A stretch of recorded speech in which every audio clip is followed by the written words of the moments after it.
Selamat datang di channel Detektif Sanji, tempat berkumpulnya para pecinta One Piece yang haus akan teori, fakta tersembunyi, dan pembahasan mendalam seputar dunia ciptaan Eiichiro Oda.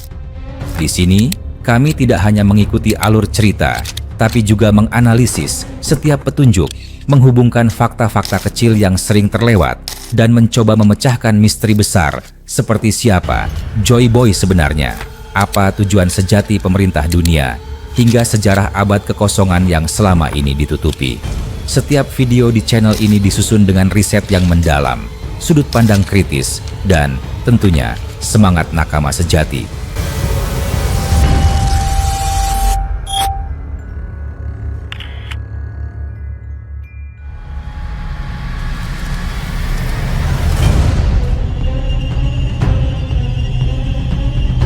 Di dunia One Piece, terdapat kekuatan besar yang tidak pernah benar-benar tampak di permukaan.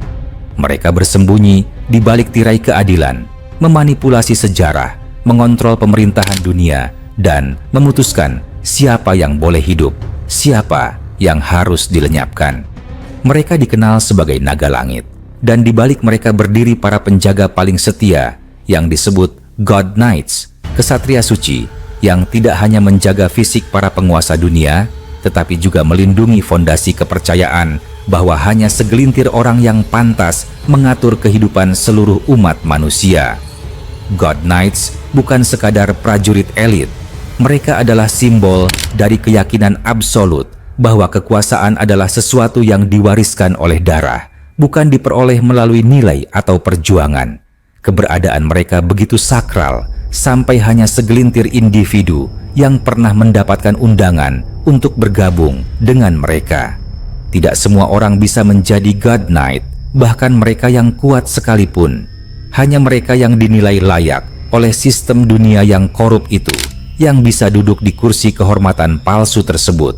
Namun, kisah ini menjadi lebih gelap dan penuh ketegangan ketika satu sosok muncul dan menghancurkan semua harapan para naga langit untuk menjaga kestabilan dunia. Sosok itu adalah Monkey D. Dragon.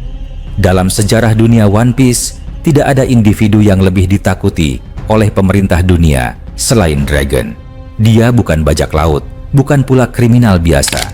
Ia adalah ancaman eksistensial, simbol dari perlawanan terhadap sistem yang telah berdiri selama lebih dari 800 tahun. Apa yang membuat Dragon begitu menakutkan? Apakah karena kekuatannya? Karena ia memimpin tentara revolusioner? Ataukah karena sesuatu yang jauh lebih dalam dan berbahaya? Sebuah rahasia, pengetahuan, dan keputusan fatal di masa lalu yang mengubah dirinya dari calon penjaga para dewa menjadi musuh utama mereka. Satu hal yang banyak tidak sadari adalah bahwa Dragon kemungkinan besar pernah mendapatkan tawaran yang sama seperti Loki, pangeran dari Elbaf. Dalam chapter 1137, terungkap bahwa Loki pernah diundang untuk menjadi bagian dari God Knights, namun menolaknya.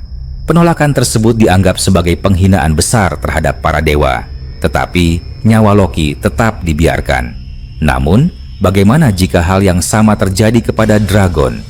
Bagaimana jika Dragon juga diundang, namun ia tidak hanya menolak, ia meludahi sistem itu, menghina para dewa, dan menyatakan perang terhadap mereka. Dragon adalah putra dari Garp, sang pahlawan angkatan laut. Garp sendiri dikenal sebagai seseorang yang menolak jabatan Laksamana karena tidak mau tunduk kepada naga langit. Darah pembangkangan mengalir dalam tubuh mereka, tetapi Dragon melangkah lebih jauh dari ayahnya. Ia tidak hanya menolak tunduk, ia membentuk gerakan global untuk menghancurkan akar dari semua ketidakadilan. Jika benar Dragon pernah diundang menjadi God Knight, maka penolakannya bukan sekadar pilihan pribadi. Itu adalah penghinaan tertinggi. Sebuah penolakan terhadap ilusi kekuasaan yang selama ini dianggap tak tergoyahkan. Pemerintah dunia tidak akan pernah memaafkan hal semacam itu. Bagi mereka, Dragon adalah pengkhianat terhadap tatanan ilahi. Ia adalah ancaman terhadap kepercayaan palsu yang dibangun selama berabad-abad. Dan yang paling menakutkan bukanlah kekuatan militernya, tetapi ideologinya. Dragon membawa pesan bahwa dunia bisa berubah, bahwa para dewa bukanlah dewa, melainkan penindas yang menyamar dalam jubah suci. Dalam dunia yang telah diajarkan untuk percaya bahwa rakyat biasa hanya boleh tunduk, Dragon datang dengan suara lantang, mengatakan bahwa semua orang berhak atas kebebasan, atas keadilan, dan atas kebenaran. Shanks, yang juga diketahui pernah mengunjungi Maria Joa, memilih jalan berbeda. Ia memilih diam. Ia menyaksikan dunia, menyadari kepalsuan di dalamnya, namun tidak bertindak. Itu sebabnya pemerintah dunia membiarkannya hidup. Diam adalah bentuk kepatuhan yang paling mudah dikendalikan. Tapi Dragon tidak memilih diam. Ia memilih perang. Ia memilih untuk membuka mata dunia. Dan karena itulah ia menjadi musuh nomor satu. Dragon bukanlah simbol kekuatan fisik semata. Ia adalah lambang ideologi. Ia tidak memimpin dengan ketakutan seperti pemerintah dunia. Ia memimpin dengan harapan. Setiap wilayah yang dibebaskan oleh tentara revolusioner bukan hanya kemenangan strategis, tetapi juga kemenangan psikologis. Setiap rakyat yang dibebaskan dari perbudakan, setiap kota yang lepas dari kendali korupsi adalah bukti bahwa kekuasaan para naga langit tidak abadi, bahwa mereka bisa dilawan, bisa dikalahkan. Pemerintah dunia bisa membunuh bajak laut, bisa menghapus pulau seperti Ohara dari peta. Tapi mereka tidak bisa membunuh ide. Dan itulah yang membuat Dragon begitu sulit dihadapi. Ia tidak bisa dibungkam, tidak bisa dikendalikan. Bahkan jika ia dibunuh sekalipun, semangatnya akan terus hidup dalam setiap orang yang telah ia bebaskan, dalam setiap pemuda yang berani bermimpi tentang dunia yang adil.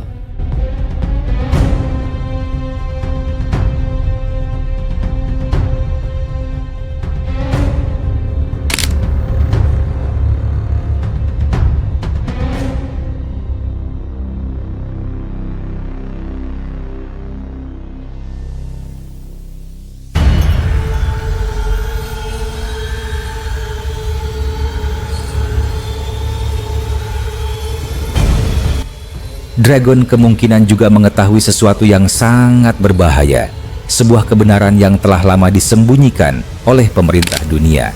Ia mungkin tahu apa yang sebenarnya terjadi dalam Void Century.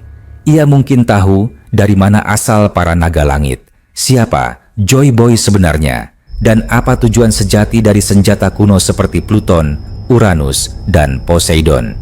Jika rahasia-rahasia ini benar-benar diketahui olehnya, maka ia bukan hanya ancaman bagi stabilitas politik. Ia adalah kunci kehancuran total bagi sistem yang dibangun oleh Imu dan para Gorosei. Tidak mengherankan jika pemerintah dunia memburu Dragon tanpa henti. Tapi, meskipun mereka memiliki kekuatan militer terbesar, teknologi tercanggih, dan jaringan mata-mata yang luas, mereka tidak pernah bisa menyentuhnya. Dragon selalu satu langkah lebih maju. Karena ia tidak bertarung seperti mereka. Ia tidak berjuang demi kekuasaan. Ia berjuang demi kebebasan. God Knights berdiri sebagai lambang dari kepercayaan bahwa hanya golongan tertentu yang pantas mengatur dunia, bahwa kelahiran menentukan nasib, bahwa hanya mereka yang terlahir dalam darah bangsawan yang layak memegang kekuasaan. Dragon menghancurkan kepercayaan itu. Ia membuktikan bahwa seseorang bisa melawan arus sejarah, bahwa seseorang bisa menolak takdir yang dipaksakan, dan bahwa dunia bisa berubah jika ada cukup banyak orang yang berani mempercayai kebenaran. Dragon tidak ingin tahta. Ia tidak menginginkan kemewahan atau pengakuan. Ia tidak ingin menjadi dewa. Ia hanya ingin menghancurkan mitos palsu yang mengatakan bahwa hanya satu golongan yang pantas memerintah, sementara sisanya hanya boleh patuh. Itu sebabnya ia ditakuti. Itu sebabnya ia diburu. Itu sebabnya namanya adalah mimpi buruk bagi pemerintah dunia. Namun pertanyaan besar masih menggantung. Mengapa Dragon belum pernah tertangkap? Mengapa pemerintah dunia tidak bisa menyingkirkan ancaman terbesar dalam sejarah mereka? Jawabannya sederhana, karena Dragon bukan manusia biasa. Ia adalah simbol, dan simbol tidak bisa dibunuh. Bahkan jika jasadnya hilang, idenya akan terus hidup. Ia telah menanam benih revolusi di seluruh dunia, dan benih itu terus tumbuh, terus menyebar, dan suatu hari akan mekar menjadi badai besar yang akan menyapu bersih semua kebohongan.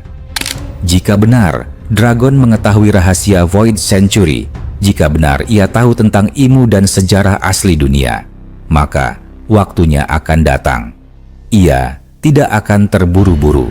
Ia menunggu saat yang tepat, ketika dunia siap menerima kebenaran, ketika rakyat siap menolak penindasan, dan ketika saat itu datang, tidak ada satupun kekuatan yang bisa menghentikan gelombang perubahan yang akan ia bawa. Dragon bukan sekadar pemimpin revolusi, ia adalah penggali sejarah, penolak tahta, pemusnah ilusi, dan mungkin satu-satunya harapan bagi dunia One Piece untuk terbebas dari belenggu yang selama ini tak terlihat, namun selalu menekan.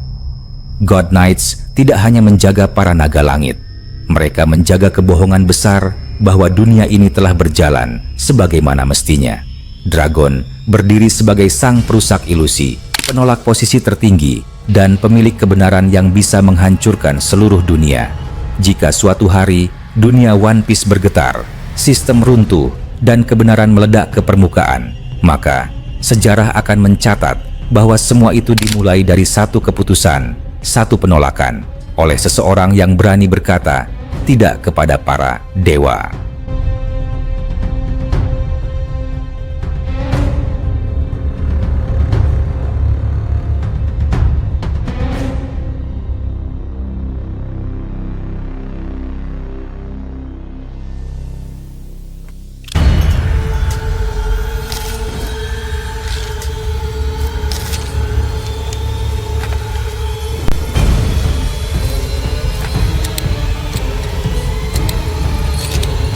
Terima kasih sudah menyaksikan video ini sampai selesai.